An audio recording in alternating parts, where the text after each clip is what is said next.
की बात कर रहा हूँ, 2021 में जब लॉकडाउन चल रहा था, 20, 21, 22 आप मान लीजिए, 6 रुपए 7 रुपए किलोमीटर का भाड़ा मिलता था। और जब प्राइस बढ़ा सीएनजी का तो वो 9 रुपए 10 रुपए देने लगे। अब आप सोचिए कि कहाँ 21 रुपए बोनस के साथ 28 रुपए 2013-14 में। अभी मैं ये कहता हूँ 2010 में अगर किसी ने जॉब पकड़ी, मैंने भी जॉब पकड़ी, मान लो 2015 में ड्राइवरी की, क्योंकि मैं एक बिजनेसमैन हूँ, मैंने एक इन्वेस्टमेंट करी, मैंने 10-12 लाख रुपए की गाड़ी इन्वेस्ट करी और एज ए बिजनेसमैन में जुड़ा और मैंने काम करना शुरू किया। तो कोई भी आदमी काम करता है सर्विस या बिजनेस, तो वो इसलिए करता है कि पूरे साल मैं मेहनत करूंगा, जो भी मेरे साथ अटैच है, कंपनी अटैच है या मेरे साथ पार्टनर जो भी अटैच है, उसके लिए मैं काम करूंगा और मेरे को साल के एंड में इंक्रीमेंट मिलेगा। इंक्रीमेंट क्या मिलेगा? वो जो महंगाई दर है, महंगाई भत्ता, वो इंक्रीमेंट की रिक्वायरमेंट रहती है और कोई रिक्वायरमेंट नहीं है। अगर महंगाई दर ना बढ़े तो इंक्रीमेंट की जरूरत ही नहीं है। 2010 से 2015 तक 105% का इन्फ्लेशन। आप मुझे बताइए कौन सी इंडस्ट्री में, कौन सी सर्विसमैन ने, कौन सी बिजनेसमैन ने झेला जो ड्राइवर ने झेला 105% का। आंकड़े हैं पूरा प्रॉपर, आप देख सकते हैं। 2010 से भाड़ा नहीं बढ़ा। 105% का इन्फ्लेशन झेलने का कारण क्या था, क्यों था, ड्राइवर इस हालत में क्यों पहुंचा? ठीक है, फेयर प्राइस अगर 20, 21 रुपए और 28 रुपए मिल रहा था 2014-15 में, तो 9 रुपए 10 रुपए किस हालात में आया जब मेरी टैक्सी की कॉस्ट 3,75,000 मिनी गाड़ी की थी और 5,25,000 मेरी सिडान गाड़ी की थी। 2014-15 की बात कर रहा हूँ।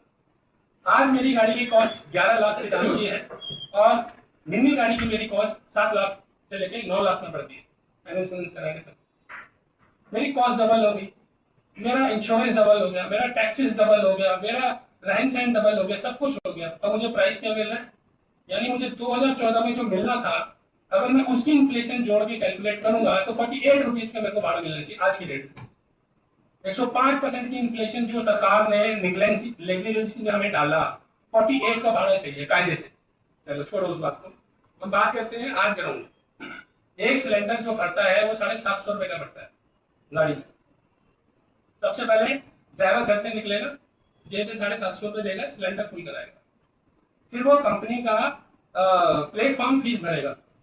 अगर एक कंपनी के साथ काम करना चाह रहा है, 2 के साथ करना चाह रहा है, 3 के साथ करना चाह रहा है, अभी जो सिनेरियो कंपनीज ने कर रखा है वो ये कर रखा है कि सबका ही रिचार्ज कराना पड़ता है उसको। अगर मैं एक एवरेज पकड़ लूं कि वो एक ही पकड़ रहा है तो 150 से 200 रुपए का रिचार्ज उसको पड़ता है एक प्लेटफॉर्म फीस का। अच्छा, ड्यूटी आवर्स की हम बात करते हैं। कोई भी सेक्टर के अंदर जो ड्यूटी आवर्स है वो 8 से 10 घंटे। ड्राइवर का ड्यूटी आवर क्या है? डबल शिफ्ट उसको लगाना पड़ता है, तब भी रोटी नहीं खा पा रहा। यानी 16 घंटे काम करके भी, डबल शिफ्ट में काम करके भी, तो कौन सी ह्यूमैनिटी पे काम हो रहा है? हमारा देश कौन सी ह्यूमैनिटी पे सोच रहा है? हमारा सरकार कौन सी ह्यूमैनिटी पे सोच रही है कि एक को कोल्लू का बैल बना दिया और बाकी पूरा स्ट्रक्चर सबके लिए सही है 8 से 10 घंटे, हमारे लिए 16 घंटे क्यों? अर्निंग की अगर बात करें तो सर अर्निंग में क्या है कि अगर मान लीजिए हमारी गाड़ी 750 रुपए में फिलअप होती है सिलेंडर के साथ, तो हमारी गाड़ी का जो एवरेज आता है विद एसी वो 130 से 150 किलोमीटर का आता है।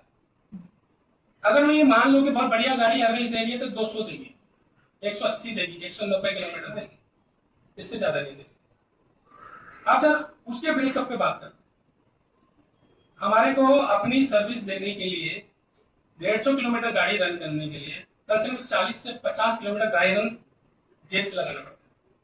हमें कॉस्ट तो वही मिलती है, 140 से 150 किलोमीटर की कॉस्ट मिलती है हमें 10 रुपए किलोमीटर के हिसाब से जो भी हमें भाड़ा मिलता है। ड्राई रन तो पल्ले से जाता है हमारे। अभी इतनी कम रेट के अंदर ड्राई रन भी पल्ले से दे रहे हैं, 7 मॉडल में फीस भी पल्ले से दे रहे हैं, सीएनजी भी पल्ले से डलवा रहे हैं। यानी हमारी कमर पहले टूटी हुई है, पहले हमको जो है खर्चा लेके सीएनजी भरवानी है, प्लेटफॉर्म फीस भरनी है, उसके बाद हम गाड़ी में सेट मार सकते। मेंटेनेंस की तो बात ही नहीं कर रहा हूँ मैं, पेपर वगैरह वो सब तो पूरे रखनी है। अब एक ईएमआई हम मान